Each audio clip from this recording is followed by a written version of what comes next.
Il était une fois, au nord du Tchad, un jeune garçon nommé Fatih. Fatih était musulman et vivait dans un petit village, entouré de vastes étendues désertiques.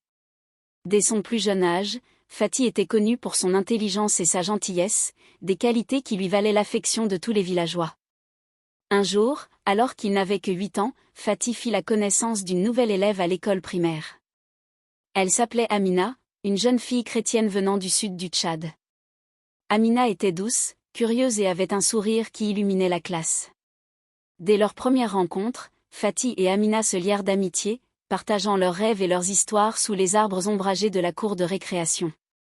Les années passèrent, et leur amitié se transforma en un amour profond et sincère. Ils partageaient tout, les joies, les peines, les réussites scolaires et les défis de la vie quotidienne. À l'adolescence, ils étaient inséparables, et leur amour était évident pour tous ceux qui les connaissaient. Cependant, leur relation n'était pas sans difficulté.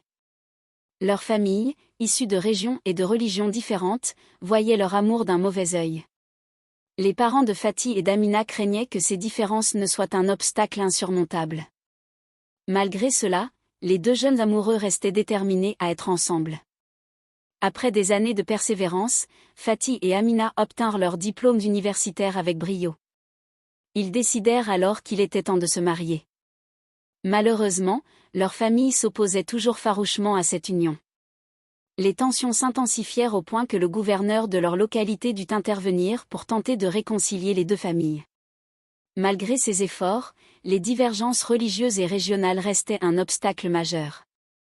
Face à cette situation, Fatih et Amina prirent une décision courageuse, quitter leur pays pour construire une nouvelle vie ensemble. Ils choisirent de s'installer en France, où ils espéraient trouver la paix et la liberté de vivre leur amour sans entrave. En France, Fatih et Amina commencèrent une nouvelle vie. Ils se marièrent et fondèrent une famille. Bientôt, ils devinrent les heureux parents de 2 jolies filles, Aïcha et Marie.